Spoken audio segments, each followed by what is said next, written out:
Hi, hello, and welcome to Swiftning Tutorials.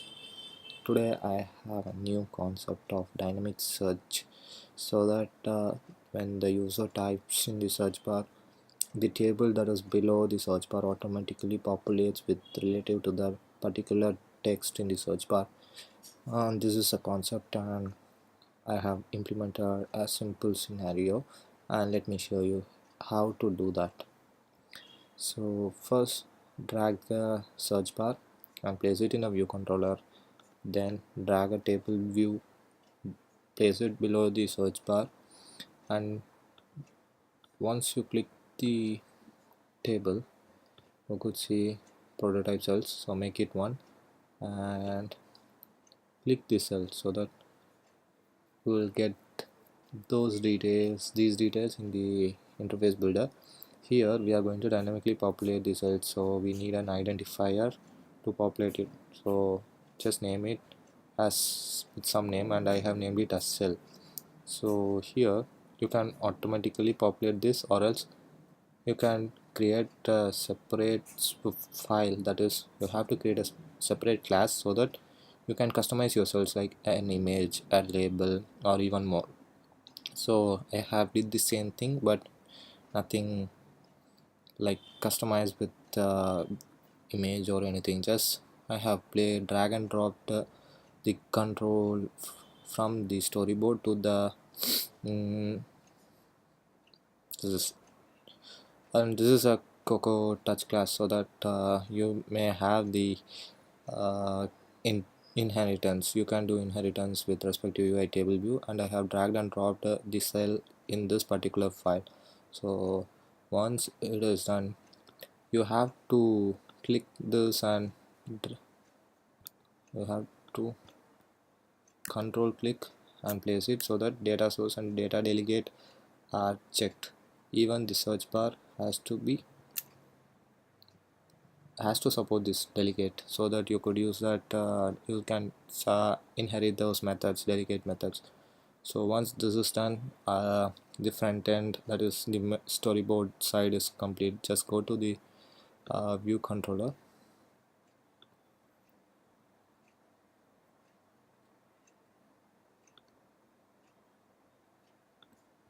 So here implement sorry here inherit the classes of UI view controller, your table view data source, table view delegate, and search bar delegate. So with the help of this, you will be getting some protocol steps of um, cell for row and number of sections. These two functions automatically gets into your code once you uh, import these classes for relative to table.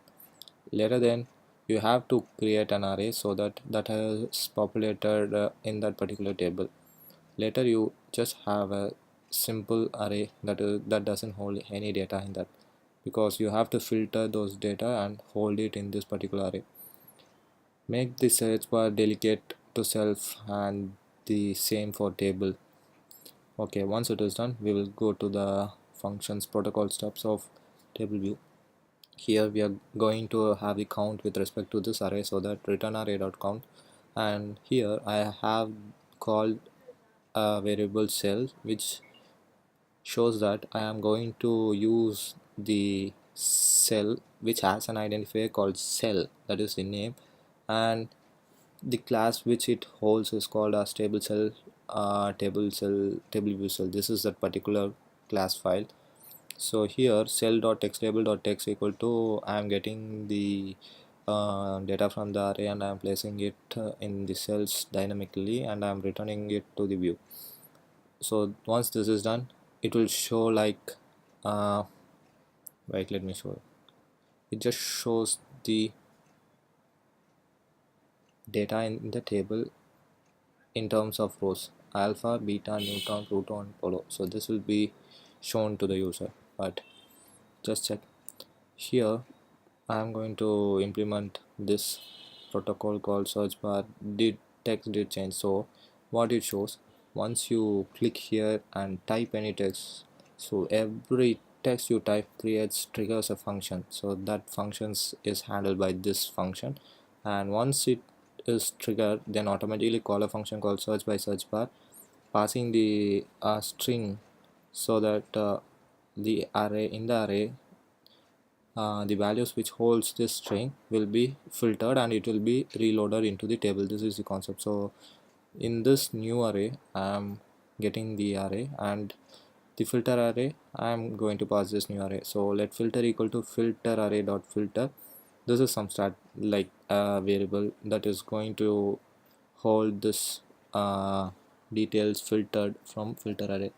So it is of type string, since the array is of type string. So and it is going to return a boolean whether that is true. If it is true, then you will pick those values which user, like user contains search text. So the search text, if the search text is present in that particular array, then it is automatically returned. And so now I'm going to save this filter, that is filter holds the filtered elements, and this will be into this array. So now once it is done, you have to reload the data, that is table dot reload data. Here if you reload, note that here we have used array because the same array is used for the table, that is to populate the table. So you have to use the same, and table dot reload data. Once it is reloaded, it will automatically show uh, the values that has the search text in that. So let me show you here.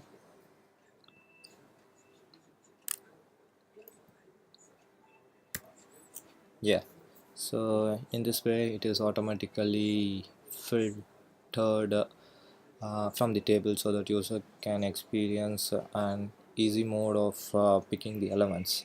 So there are some challenges in that. Once I uh, if I am typing capital, no, there are two constraints. That is one, once if I remove that, then every element is gone, every element is gone. So I have to populate this dynamically. And also the constraints, like it has capital alphabet at the uh, initial position, that is at the position 0. Here everything starts with caps, so once we type there is no issue with respect to caps. If we are typing it in lowercase, then it won't show because there is something more functionality has to be performed here with respect to that. So I will show these challenges in the next video. Please subscribe and like the video. Thank you.